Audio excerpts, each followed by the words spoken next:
Hey, everybody. Hi. This is Grace at Vintage Film Channel. That's what you're watching right now. And I'm here with my friend Art from Celebrating Act 2, another channel that maybe you'd go watch at some point. And we're going to talk about Vintage Film Channel, the library, the collection, the history, and all that. So that's sort of what we got planned for the next couple of minutes for you. And so here's Art. Hey, so hello, everybody. And, Grace, we've known each other for 20 plus years. And when we first met, although we were involved in a lot of industry organizations together, so that's how we really got to know one another. One of the things that you did, I was producing commercials and things like that. And just sort of, this is my second career, was in entertainment, if you will. I'm going to call it that because I'm not the technician. I actually spent most of my life in computer graphics, which is why I particularly appreciated the fact that you had in your office multiple telecines, which were high-resolution devices that would take professional films from the studios and convert them to digital. So you were pioneering in this whole digital revolution on the movie side, whereas I was always on the print side. So it always fascinated me. What was that business all about? How did you get involved in it? What did you do? What are telecines? Oh, sure. Let me just see if this. Oh, well, I guess it won't go full screen. See that little machine there? Sure. That's a telecine. I remember them. You had them in your offices. I thought this would go full screen if I double clicked. I guess not. So this little guy going onto the truck, that's a telecine. And I've had about, 20 of them over the course of my video and film career. There's a little one. Can you see that little one there? Yeah. We actually built that. We engineered it and constructed that one. And I'm working on another one behind me. But why don't these go full screen, Art? Don't know.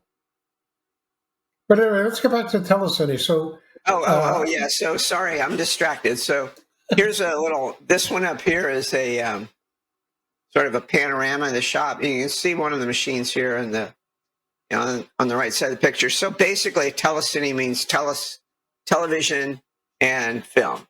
Telecine. And it was the basic industry machine to in the post-production process to move the original camera footage to media that could be edited and presented on television. So I was in that segment of the post-production industry, and in the process, I got involved with owning a lot of films. And so, there's some few samples. So what's in the library. And so I've lost my train of thought, Art. Bring me back to center here. So we were talking about you were in the telecine business for 10, 20 years. And longer. You got involved in that. So you were doing film transfers professionally and then all of a sudden you got involved because you were converting to digital anyway into streaming services, which is sort of how I think Vintage Film Channel was born. Well, that's really much later. Really, okay. I was accumulating a collection of film, and a friend of mine who is in a similar business had already captured like thousands of programs that were now on videotape. So he had, let me just find a picture. These boxes, I don't know if you can see in there, but those are videotapes, and they're huge. They're 1-inch videotapes. Oh, there's a better picture. Stacks and stacks of 1-inch videotapes. And so I bought this library from him years and years and years ago. I think it was 2001 or 2002 when I got all of this material. And so for years I warehoused this stuff and always intending to to move it to some distribution channel, and there really wasn't anything except television itself. And I never had the right contacts to get that done. But this library has existed since, I don't know, early 2000s in my hands, and before that in Charlie's. And directly from the 16 millimeter and 35 millimeter distribution prints, and we've culled it into public domain films that the copyrights expired on, or in fact maybe never existed in the first place, depending. And so it's all possible to display these publicly and without copyright issues. So YouTube came along in, I think, 2006. So we actually predate YouTube by a little bit in the library. So eventually YouTube did come around, and I think we started the channel 2012 or 2014 or someplace in there, and started experimenting with putting the films up. And the ones that people really liked were the TV shows and the movies. From the TV shows are usually from the 50s. The movies go back into the 30s. And let me interrupt you for a second oh, sure. here. So the thing that, as having been in the print side of the business, doing high quality printing from digital files, that thing that always impressed me about what you were doing here was that in general, and let's take Sky King or My Little Margie, which I know you have a whole bunch of them up there. Yeah. That the quality, because you digitize them, is so much better than almost any other place I've seen any of the same product on the internet. So it's really your attention to the quality transfer that originally caught my eye about how good this stuff looks, whereas other places just didn't look that good. That's something that I think is fairly unique to you because of the way you probably, maybe your background of you knew how to do this stuff in the first place. Well, if you think about it, these programs were on television at some point in their career, and they were in theaters as 16 millimeter prints. And a 16 millimeter print is the distribution channel or method that was used back in the day. Small theaters received 16 millimeter prints to project. Larger theaters got 35 millimeter. But when television began, 1949 roughly forward, the only way to play these programs to the television distribution network was from 16 millimeter film. And so there was a whole business model back in the day of making these prints and distributing them. Well, eventually videotape showed up in 1956, and that started to change quite a bit. And these prints, I'm having trouble playing back this video, so I was going to let it run in the background, but it's not going here. So, so I'm going to stop sharing that. Good. But so the prints existed in the world, and in that moment in time, they were the best, highest quality media from the distribution, from the original productions that were available. So people collected them. There were collectors of these, and they would project them at home and so forth. But so these collectible prints found their way into collections, and eventually found their way into mine. Now, in my collection, this first batch of stuff is already been transferred to videotape, so it's on standard definition videotape, not high def. So, but when you compare it on YouTube, for instance, to anything else that's on YouTube, it really is much better. And we've developed some processing to, preserve and hold that quality all the way through to the distribution. So that's essentially the story of that. Okay, but then you didn't stop there. You started doing colorization, which used to be a massive project for teams of people, and you figured out a way to actually do it within your own labs and come up with Yeah. some really stunning conversions of product that's unique because it doesn't exist in nature. Uh, But the prints are black and white. But for the last year and a half, we've been technically experimenting with adding color to them. And there's a few processes that we've used, and it seems like every time that I do one, it gets better. And the last few have been stunning, really, and yeah, I'm pretty proud of them. And so that's our plan going forward is the colorization. I've also this is kind of amusing to me that I'm doing this, but I'm also doing a little introduction, kind of like Turner Classic or something, and to talk yeah, about they're the film nice. or the program.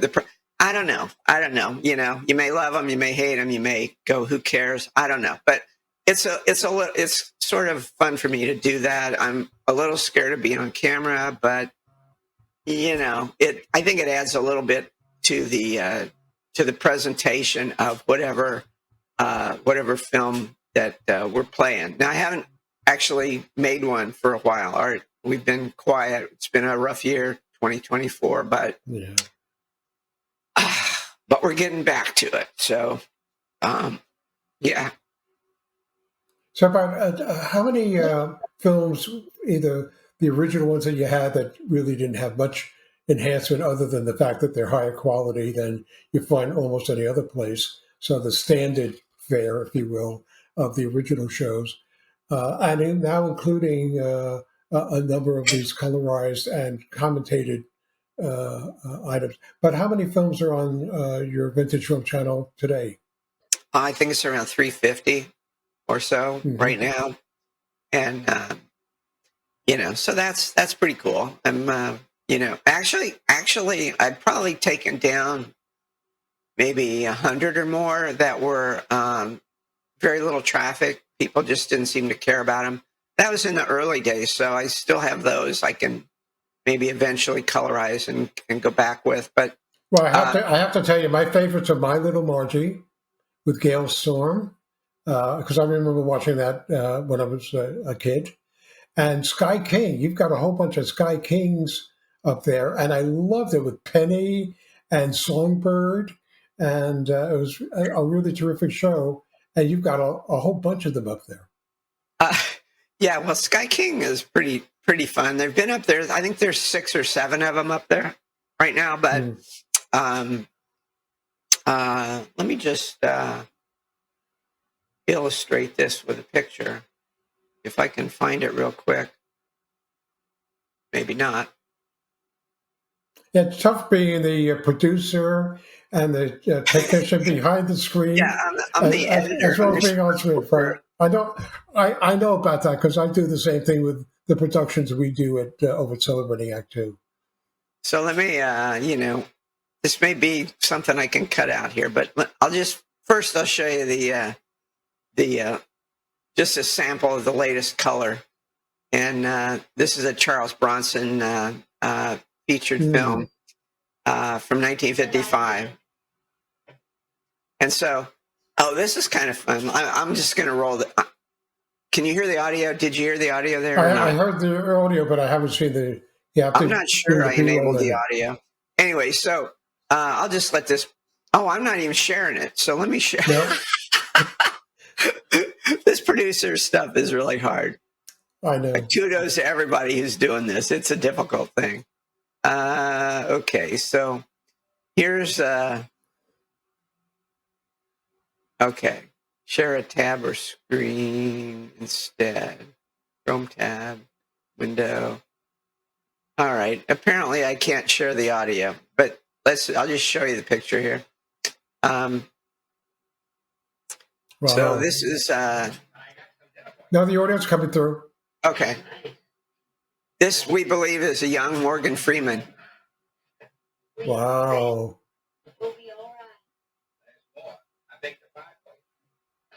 The colorization, I'm just saying, anybody hasn't been to Vintage Film Channel, it's stunning. I don't know how you do it, Grace.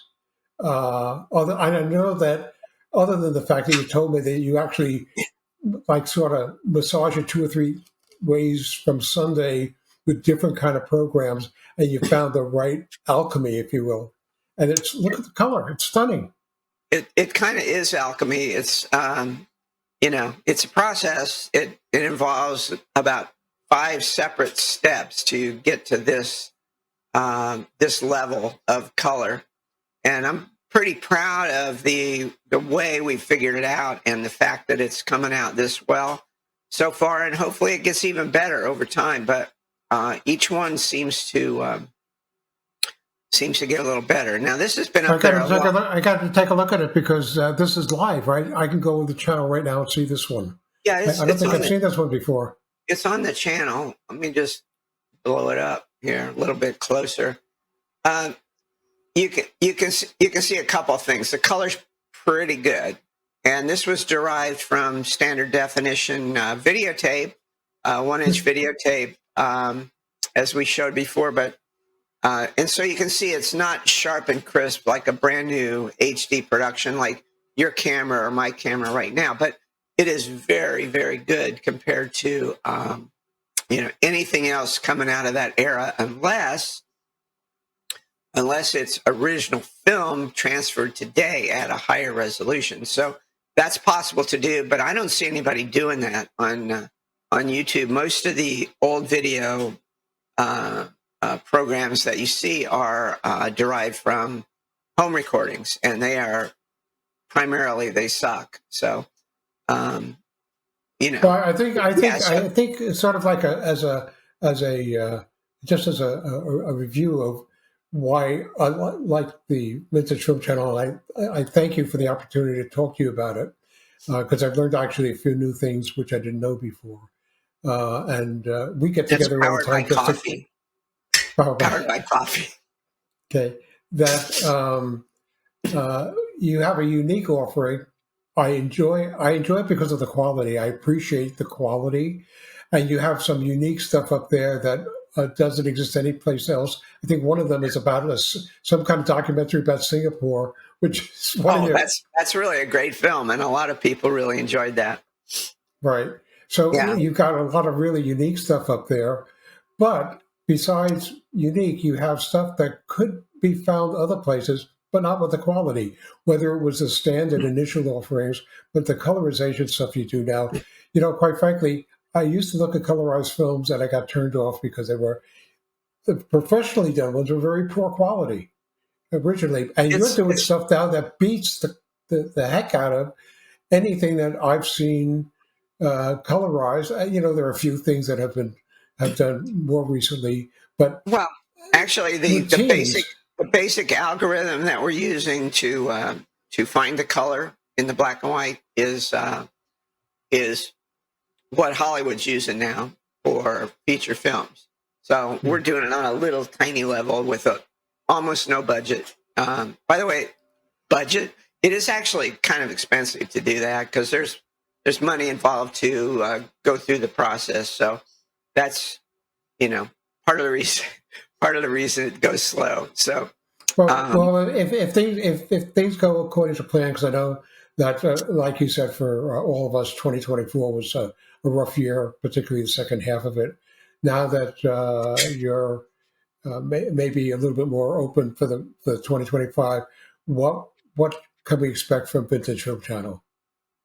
Well, you mentioned Sky King before, and we just had a viral moment with Sky King, and it got a lot of play, and the channel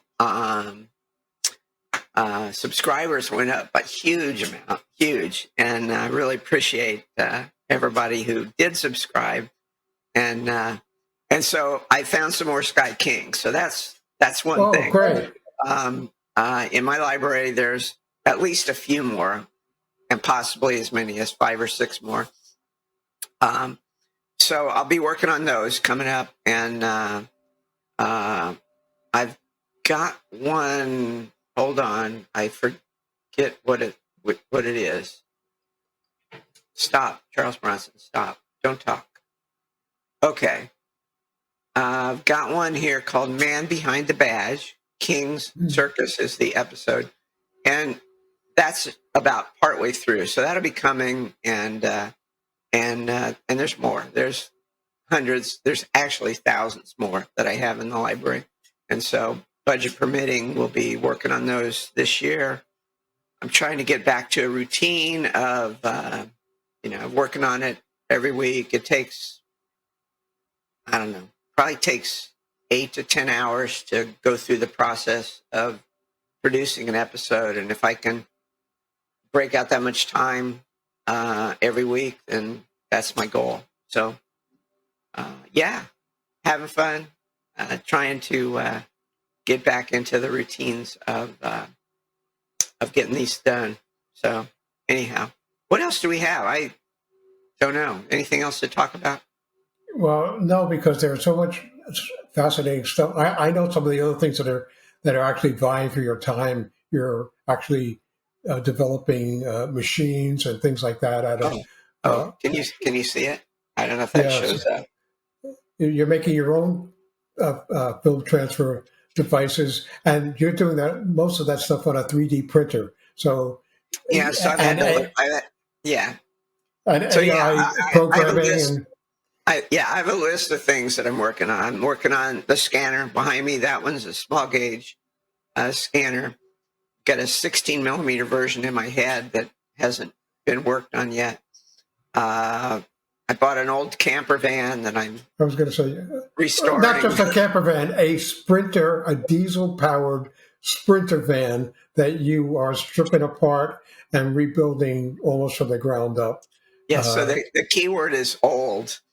It's 20 years old, which makes it my new car. It's newer than the Volkswagen that has been featured on the channel in the past, and which is over 60 years old, I think. Yeah. By the way, to the audience, Grace defined STEM and STEAM before it was a phrase.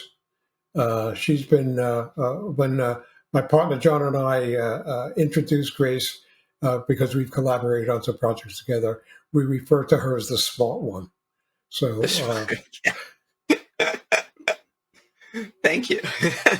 Okay, and thank you, Grace, because I didn't help in life. But hey, right. But thank you for the gift of the Sky. No. Thank you for the gift of the Sky Kings. Okay. That's my bonus today. Okay. Well, so. So you mentioned what am I doing? So I thought I'd finish talking about that. I've got the camper van, the scanner back there, and I have, besides all the videotapes, I have a library of 16 millimeter film, which I'm beginning to transfer now. Finally, since my actual work life of doing film transfers has gotten pretty quiet. I've got a few ongoing customers I work with, but mostly quiet. So I'm now having time to work on my own films, and and maybe a few selected clients. But so I find myself looking over there to that screen, but I'm trying to look at the camera. And thank you. And so I want to know who you were looking at. Who was in your room? Yeah. And so, so those are my main projects. Get my life organized, 16 millimeter film, scanner, YouTube, and the van, the Sprinter. So, so there's my life for the next year at least. And I'm going to do as much on the channel as I can. So thank you. I appreciate, and I just want to say again, I appreciate everybody who's been watching. We've got a lot of watch time accumulated. I love that. And I think it proves that this channel and these films are interesting to people. And I'm pretty confident that the ones that are coming will be interesting and people will continue to watch. So that's personally satisfying to me. So thank you, everybody, for that. Okay. Well, thank you, Grace. What else you got? Are we done? Probably lunch in about 2 weeks. All right, so I'll do a little outro thing here, and I'll say, this is my friend Art from Celebrating Act Two, and I'll put a link in the description so you guys can find him and his partner John, who have been producing a lot of videos that you guys might be interested in. So there's that, and appreciate everybody watching, and so we'll just sign out. So thank you.